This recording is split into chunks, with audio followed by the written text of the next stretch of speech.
अस्सलाम वालेकुम students, welcome to my YouTube channel easy solutions of mathematics. हम लोग की आज की वीडियो में हम लोग करेंगे एग्जाम्पल नंबर 3, एग्जाम्पल नंबर 1, 2 पिछली वीडियो में मैंने आपको करवा दी थी। एग्जाम्पल नंबर 2 भी बहुत ज़्यादा डिटेल में मैंने आपको करवाई है। अगर आप लोगों ने वो वीडियोज़ नहीं देखी तो आप मेरे चैनल पर जाके फोरियर ट्रांसफॉर्म की प्ले लिस्ट में वो वीडियोज़ देख सकते हैं। एग्जाम्पल नंबर 3 है solve the problem using Fourier transform method.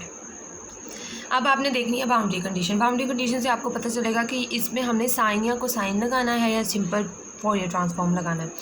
अब हमें इस तरह की प्रॉब्लम दी गई है। अब इसके अंदर क्या है, डेरिवेटिव इन्वॉल्व हो गया है। डेरिवेटिव इन्वॉल्व होता है तो हम लोग कौन सा फोरियर यूज़ करते हैं?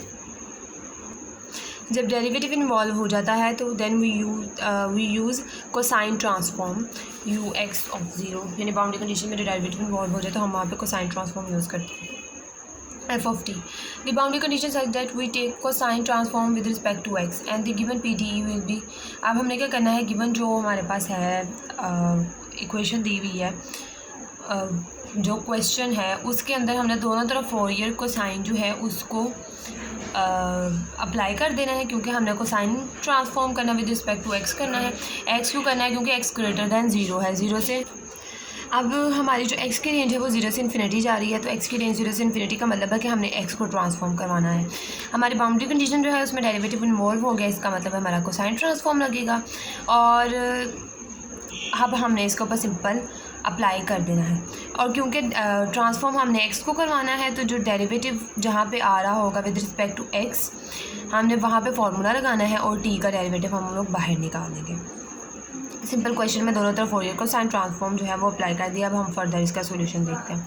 उससे पहले अगर आपने मेरा चैनल सब्सक्राइब नहीं किया तो प्लीज़ मेरे चैनल को सब्सक्राइब करें और वीडियो पसंद आने पर प्लीज़ वीडियो को लाइक लाजमी किया करें। तो उसके बाद अब हमने FCUT अप्लाई कर दिया, क्योंकि अब derivative with respect to t है तो d/dt हमने बाहर निकाल लिया। अंदर सिर्फ u पे हमने अप्लाई किया है। u पे फोरियर ट्रांसफॉर्म अप्लाई होगा तो u है x और t का फंक्शन। तो जब x ट्रांसफॉर्म होगा तो x की जगह पे क्या आ जाएगा, xi, और u जो है वो ग्रेटर u में चेंज हो जाएगा और इधर c आ जाएगा। जैसे u ऑफ x t है, जब इस पे हमने फोरियर कोसाइन अप्लाई किया u ऑफ x t पे तो ये हो गया ग्रेटर u में चेंज और c यहाँ पे आ गया। और उसके बाद क्या है, x ट्रांसफॉर्म कर गया xi में, यहाँ पे xi आ गया और t जो है वो वैसे का वैसे ही रहा है, ये छोटी ब्रैकेट में आ रहा है। ये चीज़ हालांकि मैंने बहुत दफ़ा बताई है लेकिन मैं दोबारा फिर से बता रही हूँ ताकि आप लोगों का रिमाइंड होता रहे, रिवाइज भी हो जाए साथ साथ, क्योंकि समटाइम्स जहन में नहीं जाता देख के भी। अच्छा, तो ये इस तरह से हो गया। अब क्योंकि Fourier with respect to Fourier cosine जो है विद रिस्पेक्ट टू एक्स है तो हम इसको इस तरह से नहीं लेंगे। इसके ऊपर हम प्रॉपर अपना जो फार्मूला है Fourier cosine of double derivative, ऊपर डबल डैश हो या नीचे डबल एक्स हो, तो बात तो एक ही है, डेरिवेटिव इन्वॉल्व हो रहा है, तो हम इसके ऊपर फार्मूला अप्लाई करेंगे। और फार्मूला कौन से वाला इसके ऊपर अप्लाई होगा यहाँ से देखेंगे आप, ये तो एग्जाम्पल है, सॉरी, यहाँ से फोरियर को साइन ऑफ डबल डेरिवेटिव है तो -√2/π -√2/π। उसके बाद उन्होंने क्या किया हुआ है, u का सिंगल डेरिवेटिव, यहाँ पे डबल डैश है तो यहाँ पे सिंगल डैश आ गया। हमारे पास क्या है, यहाँ पे डबल x है तो यहाँ पे हमारा जो है वो सिंगल x आ जाएगा। यहाँ पे डबल x है तो यहाँ पे सिंगल x आ जाएगा। और यहाँ पे x था तो u ऑफ ज़ीरो है, यानी x ज़ीरो है तो t हमारा x ज़ीरो हो गया, t वैसे रह गया -xi²। और उसके साथ हमारा जो ग्रेटर u है, greater u of c, x जो है वो हमारा xi में ट्रांसफॉर्म हो जाएगा, xi में ट्रांसफॉर्म हो गया।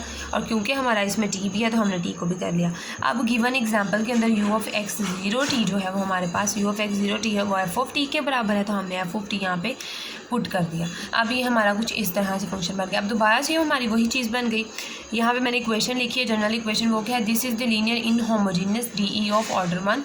ऑर्डर 1 है क्योंकि डेरिवेटिव 1 है और ये इस तरह से इसकी फॉर्म बन गई है, यानी पहले सिंगल डेरिवेटिव है u का, उसके बाद p ऑफ x है और वो u पड़ा हुआ है साथ, यानी y है, पहले y का डेरिवेटिव है और फिर सिंपल y पड़ा हुआ है। यहाँ पे पहले u का सिंगल डेरिवेटिव है, उसके बाद सिंपल y यहाँ पे इसके साथ पड़ा हुआ है और p ऑफ x यहाँ पे क्या है, एक्साइज को इसे ये तो माइनस का हो रहा है, दूसरी तरफ ले जाए तो प्लस, तो यही फॉर्म बन जाएगी।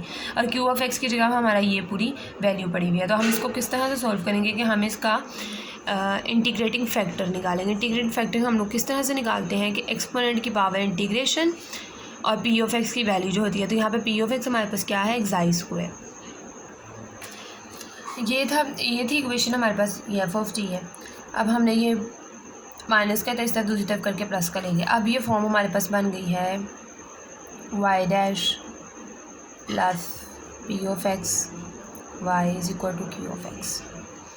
अब हमने इसका इंटीग्रेटिंग फैक्टर निकाला है, ये सेंस करके लिखेंगे। Integrating factor is equal to exponent की power integration, P of X की जगह क्या है हमारा, एक्साइज स्क्वायर डी एक्स है, ई की पावर एक्साइज स्क्वायर एक्स आ गया हमारे पास, यही बनता है, ई की पावर एक्साइज स्क्वायर एक्स आ गया।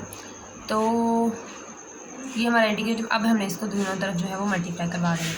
अब जब हम यहाँ पे डी ओवर डी टी है, इसके साथ यहाँ पे एक्साइज स्क्वायर एक्स हम मल्टीप्लाई करवाएंगे, साथ U C xi T plus यहाँ पे भी e xi square of X, xi square U C xi of T is equal to, यहाँ पे भी मल्टीप्लाई होगा e xi square of T. यहाँ पे sorry derivative with respect to T था, यहाँ पे टी आना था, बाय मिस्टेक मैंने एक्स कर दिया। ये बातों का आपने भी ख्याल रखना है, यहाँ पे टी आना है क्योंकि डेरिवेटिव क्वेश्चन में गिवन में टी का है, और मतलब ये जो इक्वेशन है जिसके साथ हम डील कर रहे हैं इसमें डेरिवेटिव टी का है, तो आपने इसलिए इस बात का ख्याल रखना है। ये एक्साई स्क्वायर टी और ये under root 2 by pi F of T आ गया। अब हम क्या करते हैं, हम एक तरफ वाले का को क्लोज कर देते हैं डेरिवेटिव, तो हम लोग क्या डी ओवर डी टी, इसको हम लोग इस तरह से लिख सकते हैं xi of t e xi square of t. इसका दोबारा डेरिवेटिव लेंगे तो यही चीज़ बन जाएगी, equal to minus xi square of t under root 2 by pi F of t, ये बन के। अब इसका डेरिवेटिव ख़त्म करने के लिए हम दोनों तरफ इंटीग्रेशन लेंगे, दोनों तरफ इंटीग्रेशन अप्लाई करेंगे।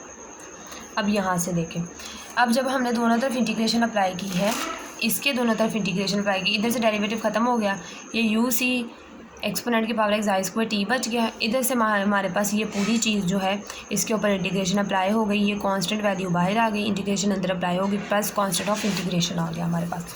उसके बाद ये वाली चीज़ इधर मल्टीप्लाई हो रही है इसके साथ, और ये यू तो है ही फंक्शन एक्साई टी का, ये साथ कहीं हम नहीं लिखते कहीं लिख देते हैं, आपको पता ही होगा इस बात का। ये तो मल्टीप्लाई हो रहा है, दूसरी तरफ जाके डिवाइड हो जाएगा, जब डिवाइड होगा, डिवाइड से जब ऊपर जाएगा तो ये इसकी एक्सपोनेंट की पावर माइनस हो जाएगी इधर से भी, और उसके बाद नेक्स्ट जो है ये इधर आ गया, और वो ऑलरेडी एक तो अंदर पड़ा हुआ है। उसके बाद ये वाली चीज़ जब ज़ाहिर है इधर जाके डिवाइड होगी तो सी के साथ भी डिवाइड होगी, तो ऊपर जाके माइनस एक्साई स्क्वायर टी बन जाएगी। अब देखें यहाँ पे ये वाला जो, अब आपको एक बात देखें, ये भी एक्साई स्क्वायर टी है, ये भी एक्साई स्क्वायर टी है। अब जब इधर से दूसरी तरफ आएंगे ये माइनस का हो जाएगा। अब आप देखें ये सेम नहीं हो जाएंगे, अगर ये भी टी रहे तो ये भी टी रहे तो ये सेम नहीं हो जाएंगे, ये भी टी वाला तो ये भी टी वाला, जब इधर चला जाएगा तो सेम ही लगने लग जाएंगे, तो ये दोनों ख़त्म भी हो सकते हैं। इसीलिए डिफ्रेंशिएट करने के लिए कि इनमें डिफरेंस है, इस एक्सपोनेंट में और इस पूरे इंटीग्रल के जो वेरिएबल टी है उसमें डिफरेंस है, उस डिफ्रेंशिएट को मेंटेन करने के लिए उन्होंने क्या किया है, इसको थोड़ा सा चेंज कर दिया है कि यहाँ पे जहाँ जहाँ पे टी था वहाँ पे टी डैश लगा दिया और लिमिट 0 से टी कर दिया, क्योंकि अगर हम इस पूरे इंटीग्रल को सॉल्व करें और दोबारा से टी में लिमिट लगाए तो दोबारा से ये चीज़ आ जाए। लिमिट टी लगाने का मतलब ये है कि इस फंक्शन में टी डैश की जगह पे एट दी एंड टी ही आना है, टी डैश की जगह पे एट दी एंड टी आना है। और ये टी डैश लगाने की नौबत क्यों आई है, ताकि हम इस एक्सपोनेंट और इस पूरे इंटीग्रल में सिमिलैरिटी को ख़त्म कर सकें कि ये हमारा यहाँ पे बाहर ही रहेगा, अगर हम लोग टी ही रहने देंगे तो फिर हमें अंदर लेके जाना पड़ेगा। उसके बाद हम लोग क्या करते हैं, हमारी जो कंडीशंस होती हैं, इनिशियल कंडीशन हमारी x 0 इज़ इक्वल टू 0 होती हैं, वो अप्लाई करती हैं ताकि हम कांस्टेंट की वैल्यू फाइंड कर सकें।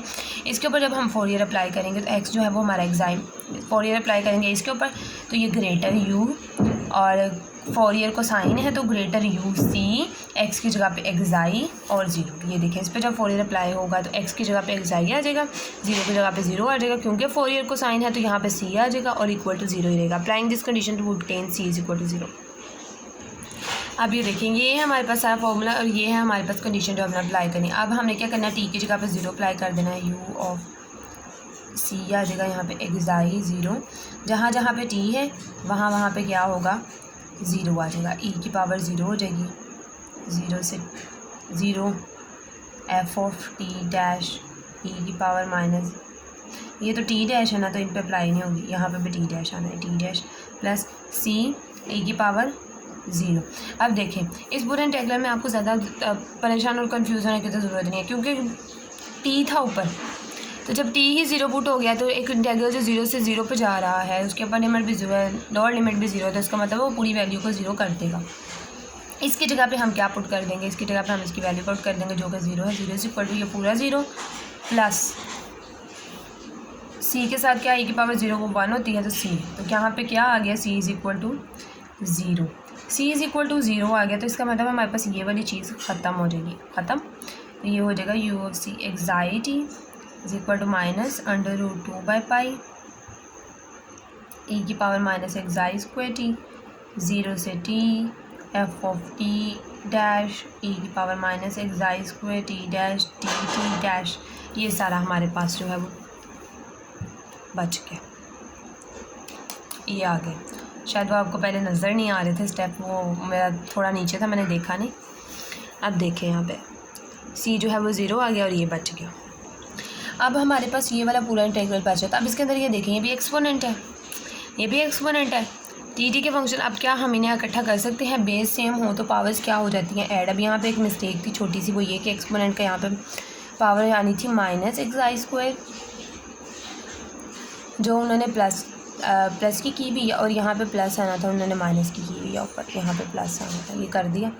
अच्छा जी, अब उन्होंने क्या किया, एक्सपोनेंट, अब हम इसको अंदर ले गए। अब एक्सपोनेंट में से एक्साई दोनों में कॉमन था, बेस सेम हो तो पावर्स ऐड हो जाती हैं, तो इन दोनों की पावर्स को जब ऐड करेंगे तो इसमें एक्साई स्क्वायर सेम था, टी डैश माइनस टी, यहाँ पे आ जाएगा एक्साई स्क्वायर कॉमन आ गया और डी टी डैश आ जाएगा, सिंपल। अब हमारे पास आ गया है यू सी का एक जनरल सोल्यूशन, जिसमें हमने कांस्टेंट की वैल्यू फाइंड आउट करके पुट कर दिया। जब भी हम लोग फोरियर में शुरू से करते आ रहे हैं, जब हमें कांस्टेंट की वैल्यूज़ पता चल जाती हैं वो हम पुट कर देते हैं फंक्शन में, तो उसके बाद हम लोग उसका इन्वर्स लेते हैं। तो हम इसका लेंगे फोरियर को साइन इन्वर्स बोथ साइड्स। तो जब हम इस पर इन्वर्स अप्लाई कर देंगे, इस तरफ ये होगा, तो ये simple you of x T, small you of x T में चेंज हो जाएगा। जब इधर से हम इसके ऊपर फोरियर इन्वर्स अप्लाई करेंगे तो ये क्या होगा, इक्वेशन यहाँ पे अब आएगी under root 2 by pi Fourier cosine inverse का। फोरियर कोसाइन इन्वर्स का फॉर्मूला क्या होता है, अंडर रूट 2 बाई पाई 0 से इन्फिनिटी, और उसके बाद क्या आता है, अंदर जो फंक्शन होता है, तो इसका पूरा फंक्शन ये है। इसका फंक्शन क्या है, स्मॉल एफ ऑफ एक्स की जगह पे यू सी ऑफ एक्साइटी है ना, तो यू सी ऑफ एक्साइटी की वैल्यू क्या है हमारे पास, ये पूरी है। अब यहाँ से लेकर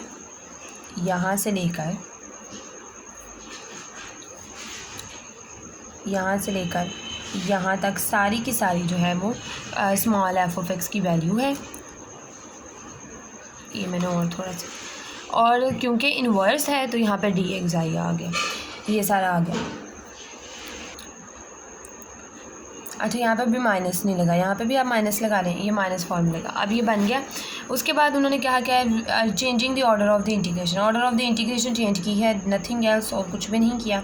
एंड माइनस भी बाहर आ गया, अंडर रूट 2 बाई पाई भी बाहर आ गया। अब जो अंदर था 0 से टी भी बाहर आ गया, एफ ऑफ टी डैश भी आ गया। उसके बाद सिंपल अंदर 2 बाई पाई 0 से इन्फिनिटी और कॉज एक्साई। अच्छा, क्योंकि कोसाइन था ना, तो पूरा फंक्शन जो है वो स्मॉल एफ ऑफ एक्स का लग के कोस भी उन्होंने अंदर ही लिख दिया, इससे कोई फ़र्क नहीं पड़ता।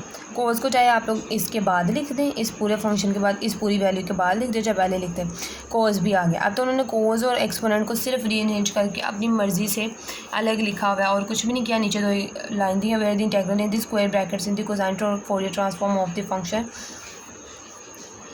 exponent minus alpha xi square, where alpha is equal to t minus t dash greater than equal to 0, which is equal to 1 over alpha e की power minus x square divided by 4 alpha.